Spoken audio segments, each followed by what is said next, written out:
entered into a, parked right over there for now, because this is a wilderness area now. But this road leads about 1.5 miles to where there's this mill located.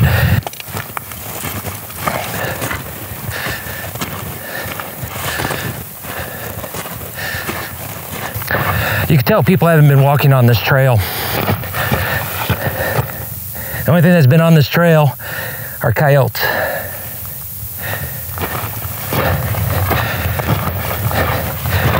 I'm not even seeing any burro track, which is kind of unusual.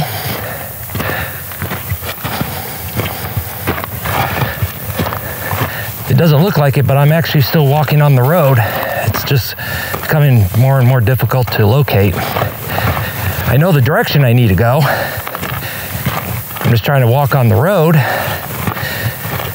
so I'm not having to deal a lot with some of these thorny bushes out there, because there's less of those in these road tracks.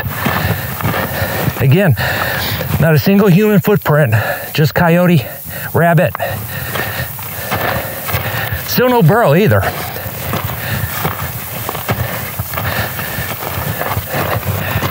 Information about this site is really hard to come by, with very little history known for certain. The mill looked like it was built around the mid-1950s, but obviously it was very rarely used until about the mid-70s. This is evident because there's just so few tailings around the site. What is known for sure that the site was owned by at least 3 different men. The first was Thad Green, then Edward Denner, and then John Drake came.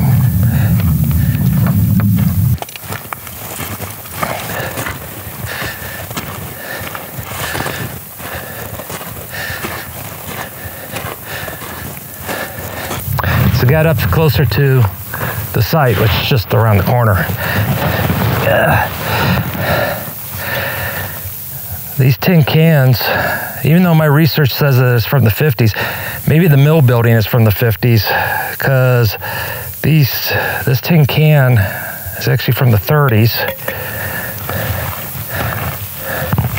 And so is that one. Actually, all the tin cans in this area are roughly from the 30s. Yeah, there's another one from that era.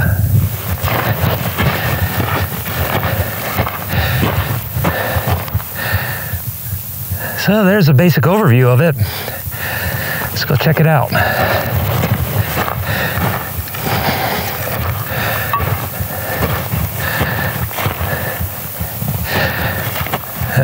We'll look at all that later.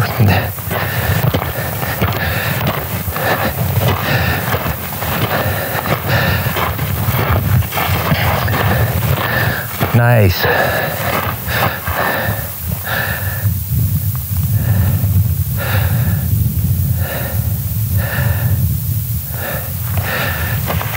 Nice little bench here. Go ahead and put my backpack here.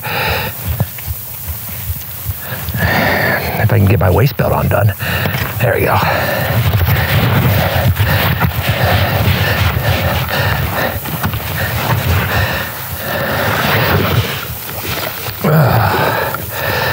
There we go. Remove a little bit of weight.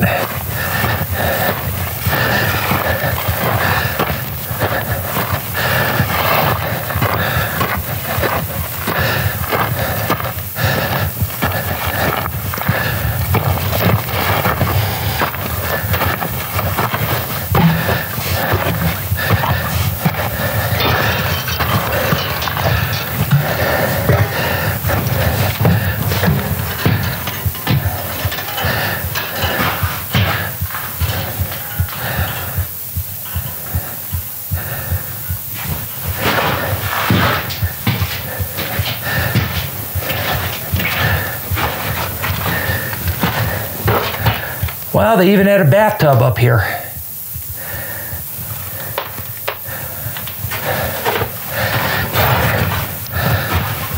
makeshift stove.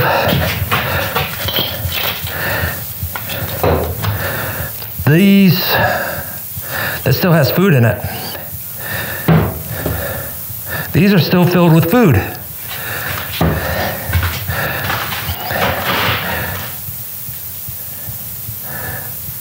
Harvest day.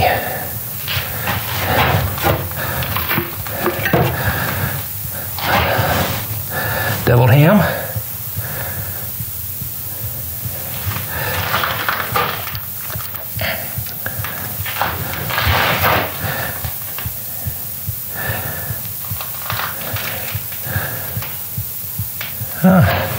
Old clock.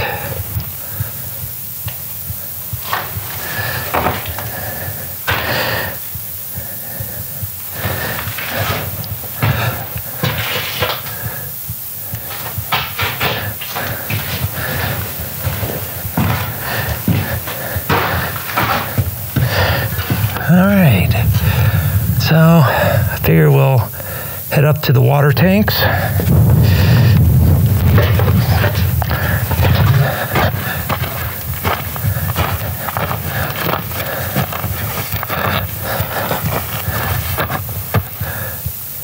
Oh, before I head up there,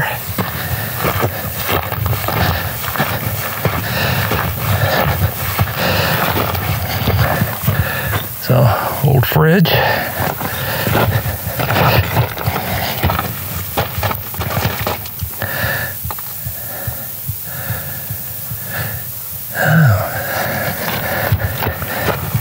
All right, so this had been a water heater that they fashioned.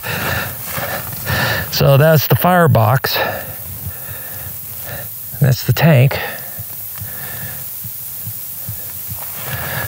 Okay, let's head up to this.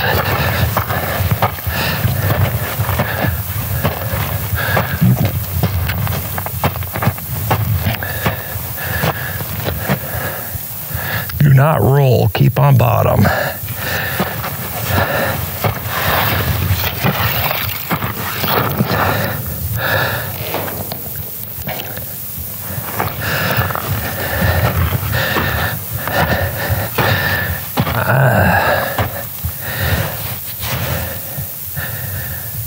I wonder if that's a leach tank.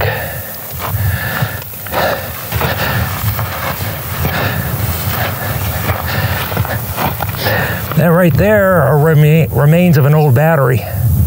That's the copper, or the, sorry, not the copper, the carbon filament. That's definitely a water tank. I know that the water was piped in by nearby springs.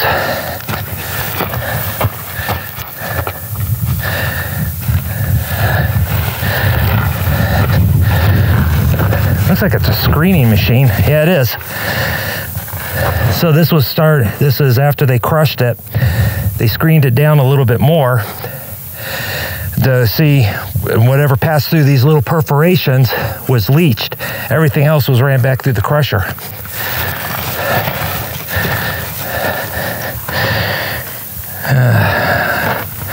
I'm not going to disturb somebody's hard work. Okay.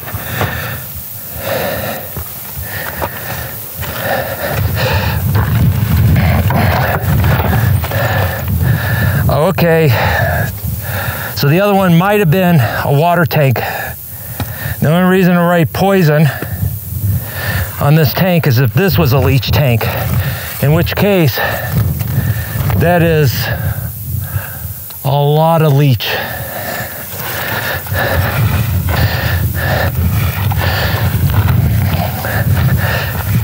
If that ever ruptured, oh man.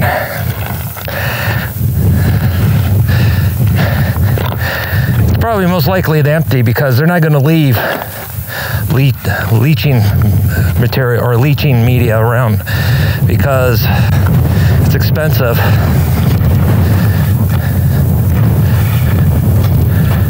Now that's been cut off. I wonder if it's from the truck down at the bottom. That's a carbide canister that carried the carbide rocks for the lamps and the lanterns and stuff. Yeah, There's another one right over there.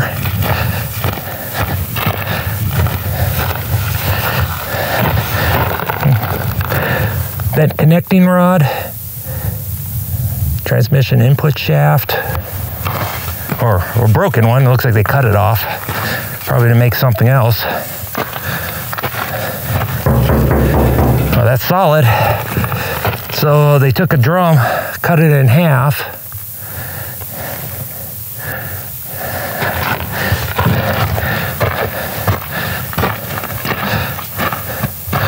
Yeah. This is not going to be around much longer.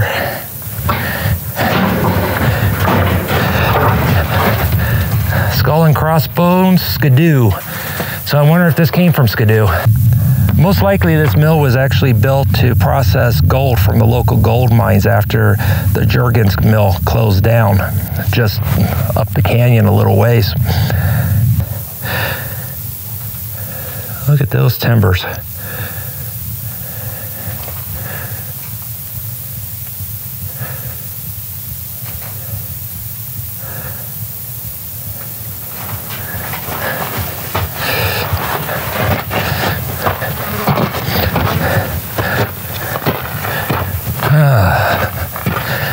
Let's go down through the bottom part of the mill.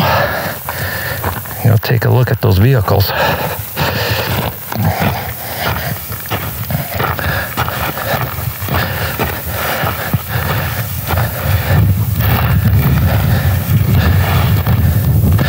Actually, before I do that, I want to check that out. I don't care about that other little shack. It's an outhouse, and if you're into that stuff, then try to locate this place and hike on up to look at it, but I really don't care. Okay, it's an old truck bed. So that's the truck bed that top up there was cut off of. Okay, let's head back into the mill.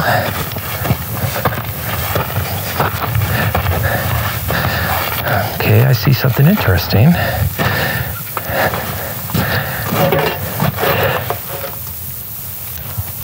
I have no clue what that says yet. I'll take a look when I get home. Zoom in a little bit.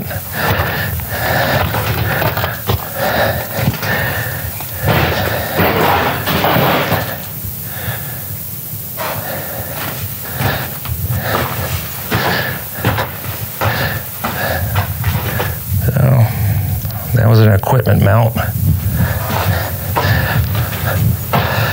Large water pipe right there.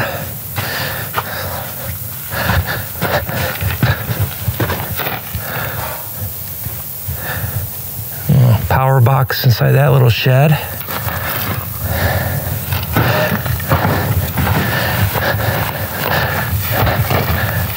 Looks like the makings of a homemade trommel.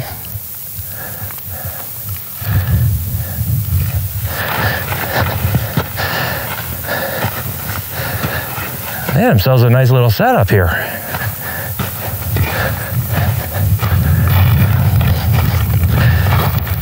Back to this.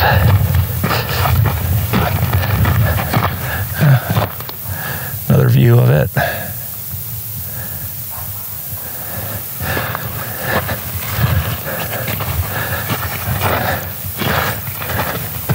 So we got ourselves a Pontiac.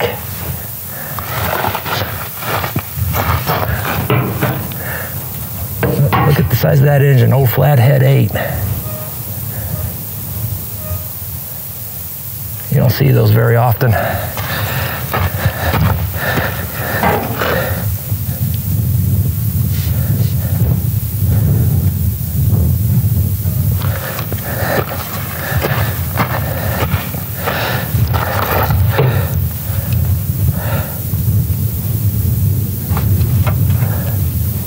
What, no gas?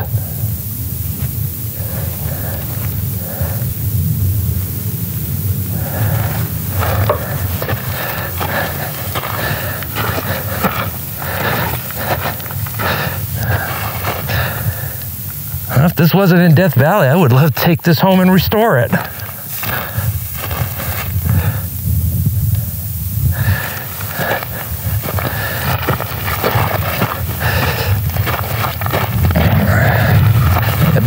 bits and pieces of another car over here.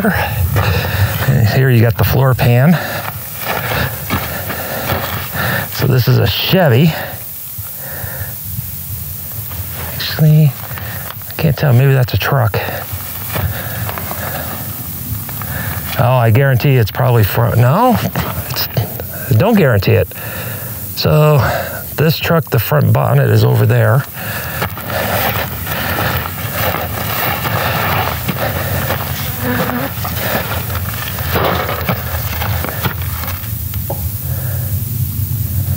I mean, look at this. Even the glass is still here.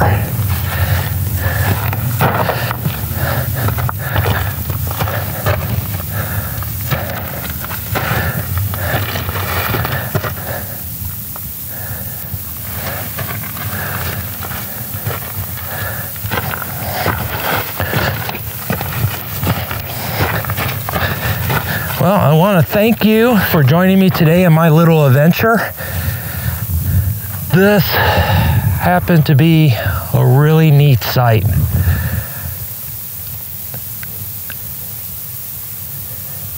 And well worth getting up here. It wasn't that hard of a hike. It's just basically you just climb the entire way. But again, thank you for joining me on my little adventure. I hope you enjoyed it. And hopefully this will get you inspired to go out and have your own little adventures. And most of all, when you're out, be safe.